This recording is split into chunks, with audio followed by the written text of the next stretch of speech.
It's nearly 6:30. Stay with us. It's time to join the BBC's news teams where you are. Goodbye. Good evening and welcome to Northwest Tonight, live from Bolton tonight on yet another of those special evenings for the region. Yes, the Olympic flame is due here in Queen's Park in Bolton in the next few minutes, and hopefully we'll be live for the occasion. Coming up in the programme, a burning passion. Well-wishers turn out in their thousands as the Olympic torch blazes a trail throughout the region. A ringside seat. We're in the gym with the Bolton boxing sensation and star torchbearer Amir Khan. Imagine the people that have held that torch, you know, so it's going to be, I'll be one of them now, so it's going to be a great achievement. And the chosen few, we meet the torchbearers, given their own starring Olympic role.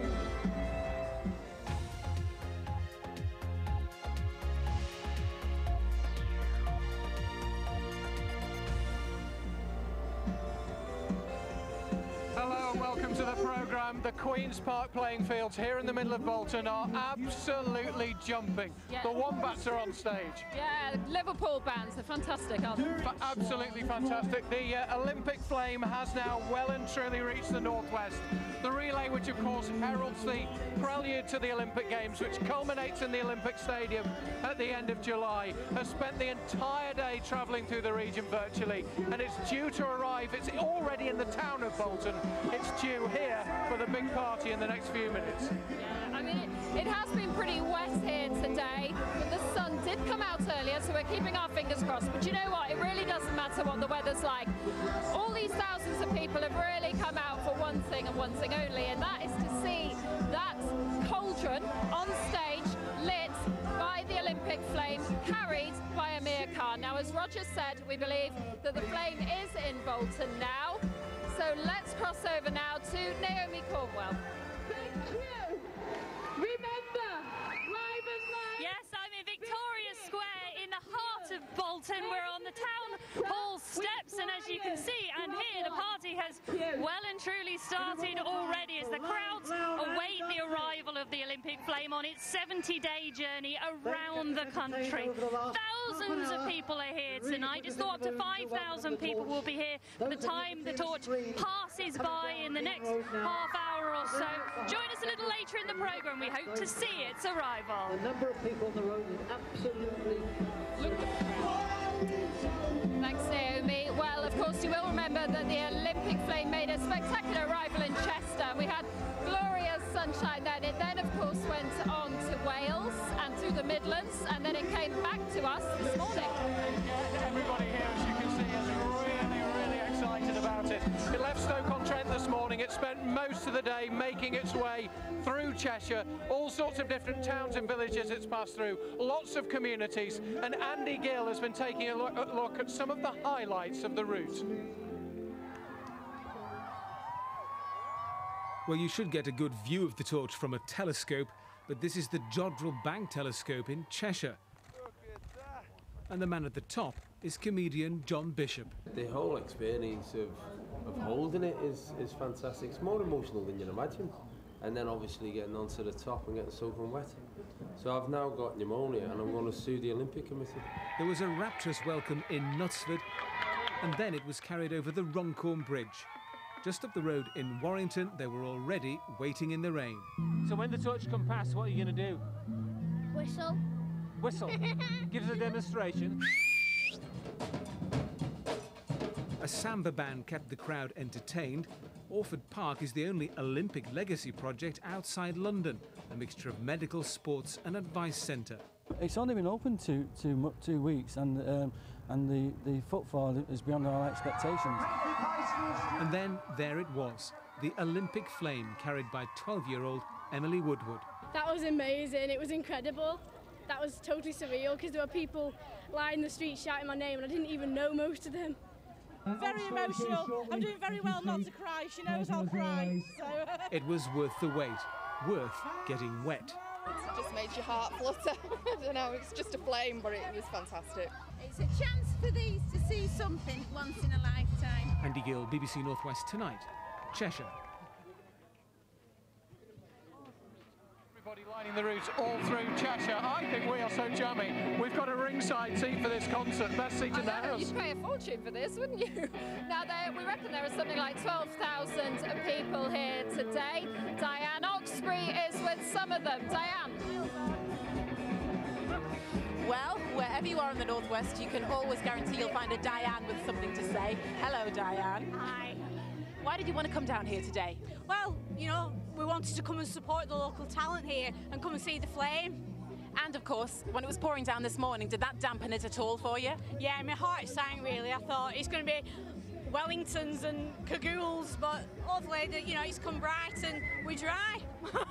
Now, Pat, your husband thought, what on earth are you doing coming down here? Is it worth it? Absolutely, it's wonderful, absolutely wonderful. All right, well, enjoy yourselves, ladies. Who are we waiting for, kids? Back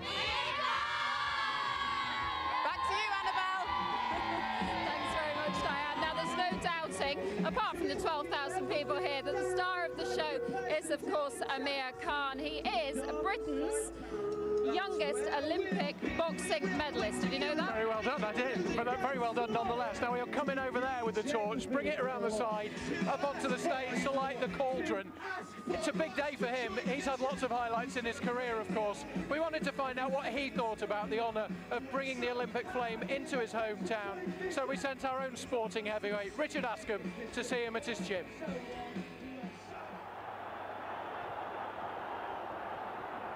It's going to be brilliant because I'll see my family there, I'll see my friends there, and I'll see people there who I know. And I mean, everyone in Bolton, you know, they know me and I know them. It's an honour, you know, it's going to be an honour for me to hold it. It's an honour to me, it's an honour to my family. And it's the streets that, you know, I was brought up on, you know, I used to, and Queen's Park is where I do my training sessions sometimes in the morning. I do my runs and I play football there with my friends. I've got 2 left feet, I try to play football, but being in the Olympic Games in 2004 and winning a medal and now holding a torch, I think the last fighter I can remember that held a torch was Muhammad Ali. So to have my name as a boxer to hold the torch is it's a great achievement. Definitely. You know exactly how you're going to feel going into a big fight. Yeah. How are you going to feel when you're carrying that torch? You know, they've estimated around 20,000-30,000 people there, and it's going to be like going into a fight, going into a big super fight and then holding the torch. And I just hope the flame doesn't blow out or I don't drop it, and I hope it's not heavy.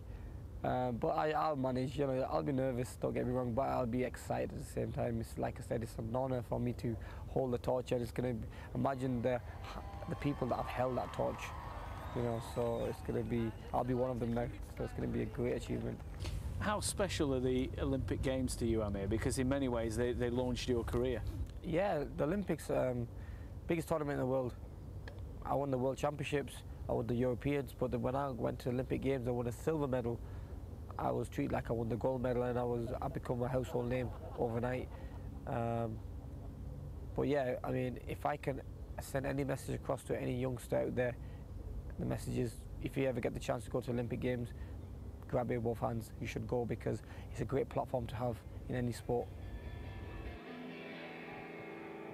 Well, of course, Amir Khan isn't the only one carrying that torch today. Many others have been as well, all wanting to hold on to that fantastic golden torch. Yeah, we've been to meet 3 of the people who've run with the torch today. Steve Deakin, who's from Warrington, from here in Bolton, Andy Thorpe, and Meenakshi Desai, who has been running through Hindley.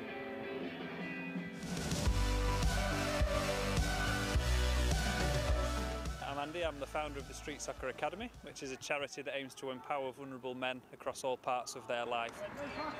It might be a start point simply providing a food parcel for someone who's homeless, or providing clothing for someone, or immediate shelter through a referral agency. A lot of the skills they learn in our environment mean that they do become more employable. I was out of work, I wasn't doing nothing, just roaming the streets doing nothing, and a friend of mine got me introduced to street soccer. Yellow! I can get up each morning and think, right, I've got something to look forward to every day. I just want to get out there and get something done. Every success story is great, and I do celebrate it, of course.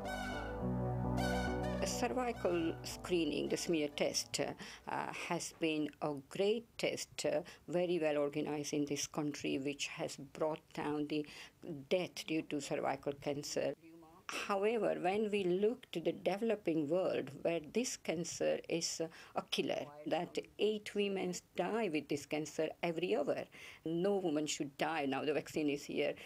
I wanted to have a holistic approach for ethnic minority women going for screening in this country, but also going back to where women are dying and spread a bit of my knowledge.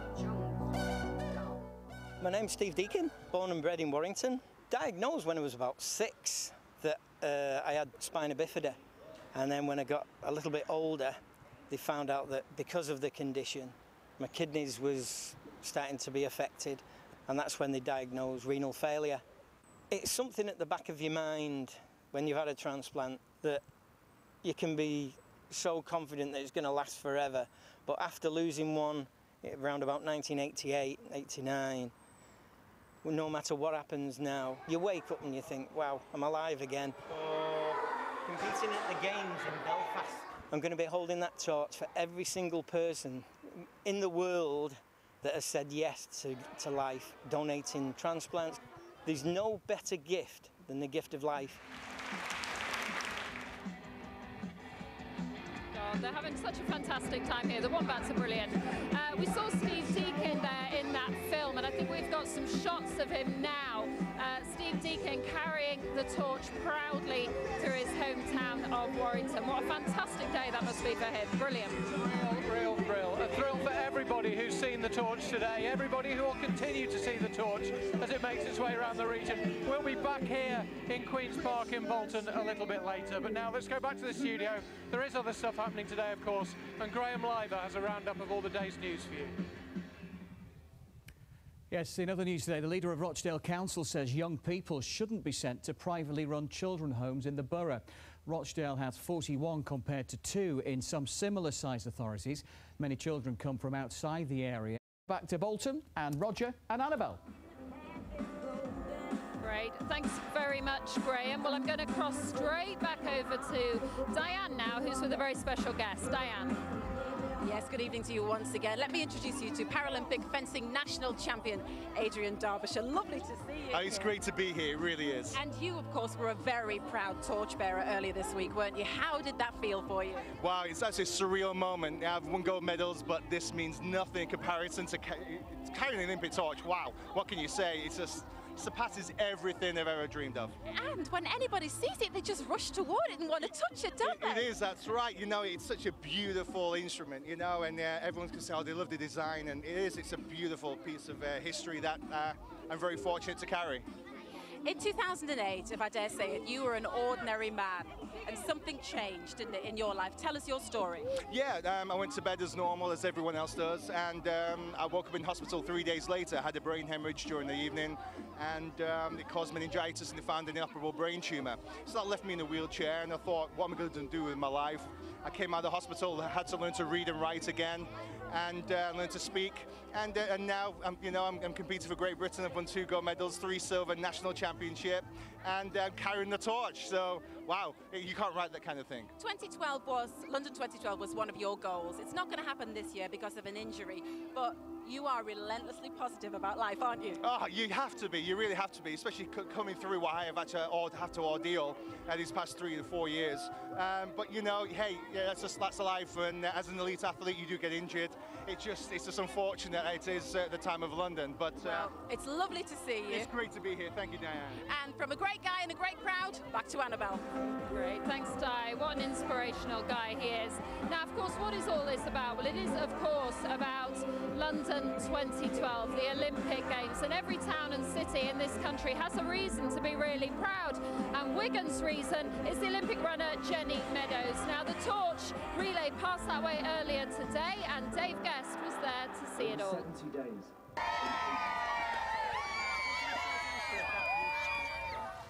They were putting out the flags from first thing this morning in Abram for a very special day. This neighbourhood was one of many in Wigan that were due to see the Olympic torch pass through. And it's something to remember for a long time. Won't happen again. Long time. Do you think there'll still be a crowd even if it's raining? Oh, certain. Absolutely certain. In the local church, children were putting the finishing touches to an Olympic display. It's like once in a lifetime experience, and it's never happened before in Abram. So how many people do you think are going to turn out to watch the torch? More than 1,000, definitely. The centrepiece, a tribute to Abram's own Olympian, Jenny Meadows. She's currently away with Team GB, training for the 800 metres. She's, well, should I say, warm weather training, altitude training, totally focused on what she's preparing for. So she's sorry she can't be here. In schools, the preparations started early too. They'd even commissioned commemorative mugs for the occasion. Yes, the people of Wigan were proud to welcome the torch to their borough. But even on a special occasion such as this, normal life has to continue too. One of the torchbearers had to do his A-level exam this morning before preparing for his big moment this afternoon. I just hope that everyone is going to still turn out and everyone's going to have a great day no matter what the weather is. And they certainly did, right across the borough. Well, you know, waiting for the Olympic torch to come to your neighbourhood, it's a bit like waiting for Christmas Day. There's loads of excitement and anticipation, then it's all over in a flash. But I suspect this day will be remembered by many here for many years to come. Dave Guest, BBC North West Tonight, Wigan. OK, and all of that in one day out of the 70 days. Right now, we're right in front of the stage. It is absolutely deafening. How excited are you about seeing the flame? I can't wait, it's going to be amazing.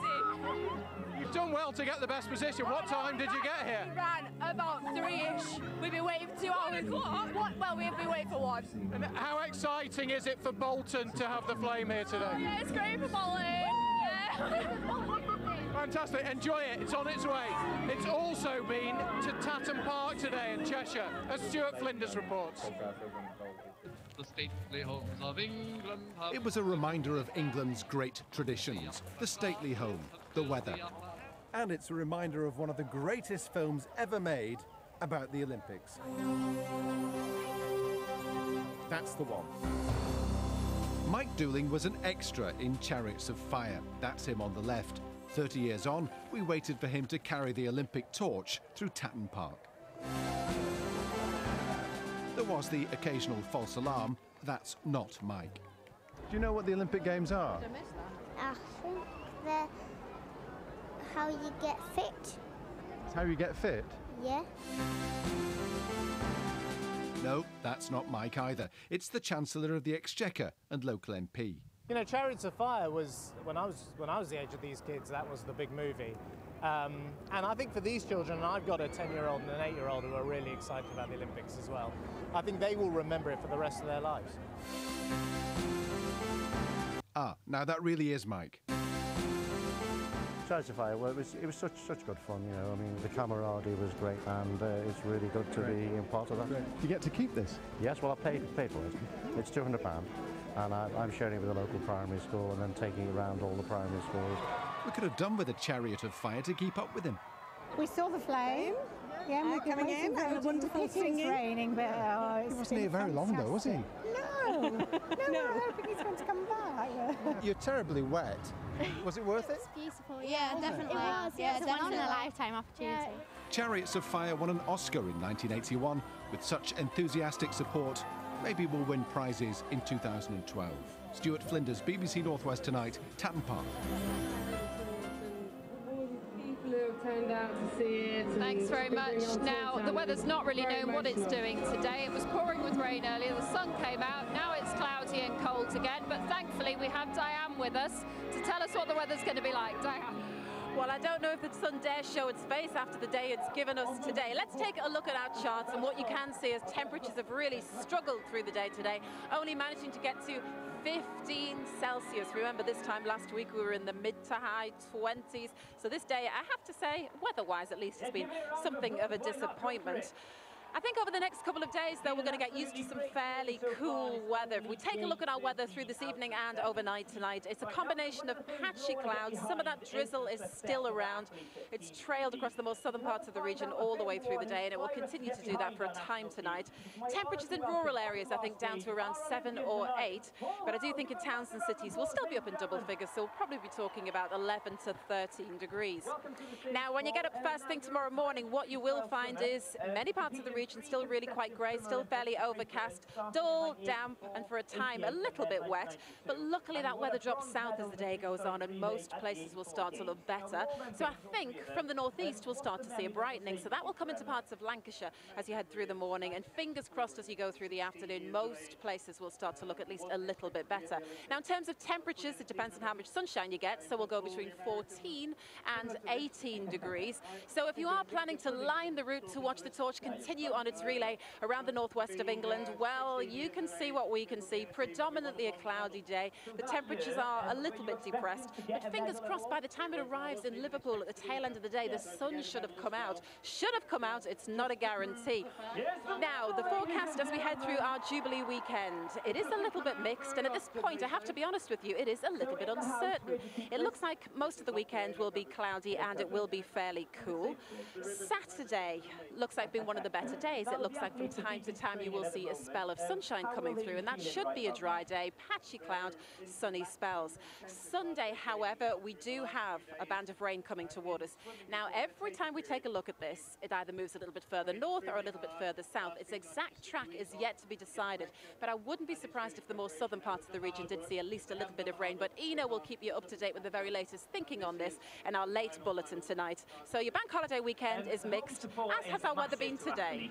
Diane, thank you very much. Well, we really need to find out where that Olympic flame is now. So let's go back to Naomi in the town centre and see if she's got an update. Naomi.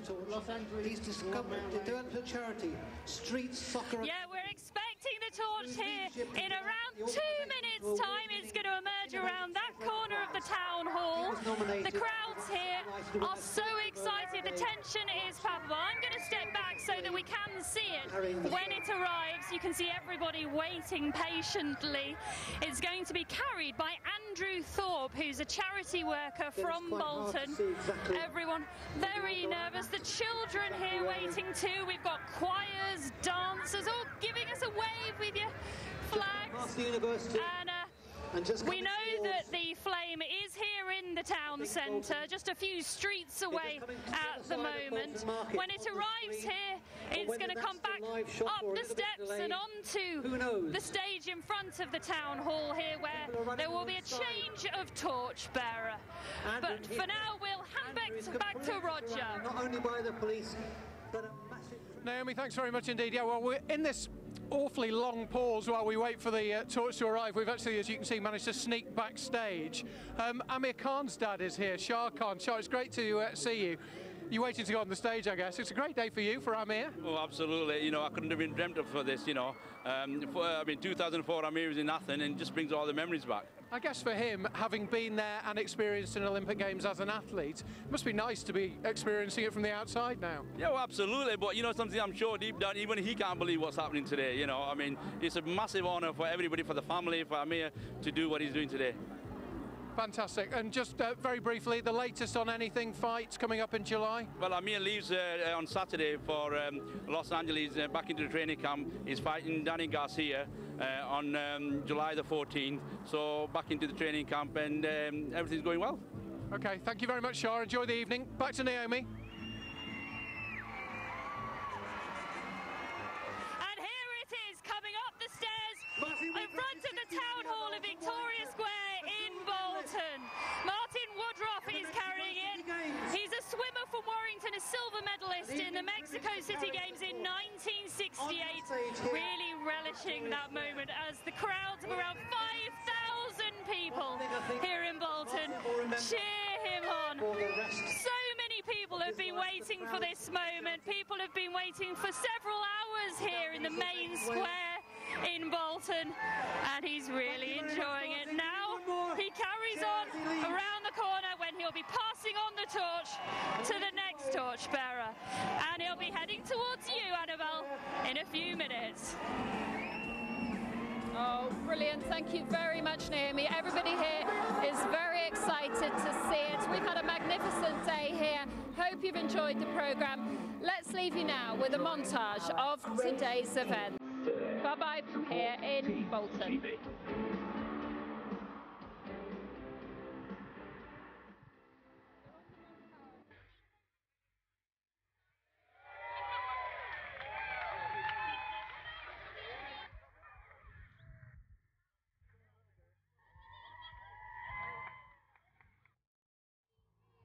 part of the Olympics and it's really exciting. It's probably only going to happen once in our lifetimes. It's not very often that you get to see the Olympic torch in England.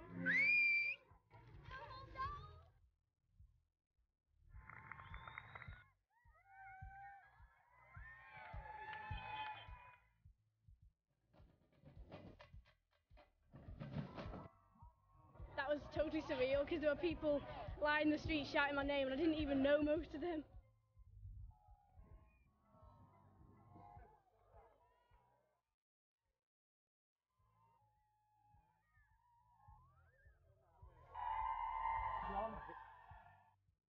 A unique experience. What's your name? Abigail. And where are you from, Abigail? Hinley. And what's your favourite sport? Swimming. Torch arrived. It will be here any minute.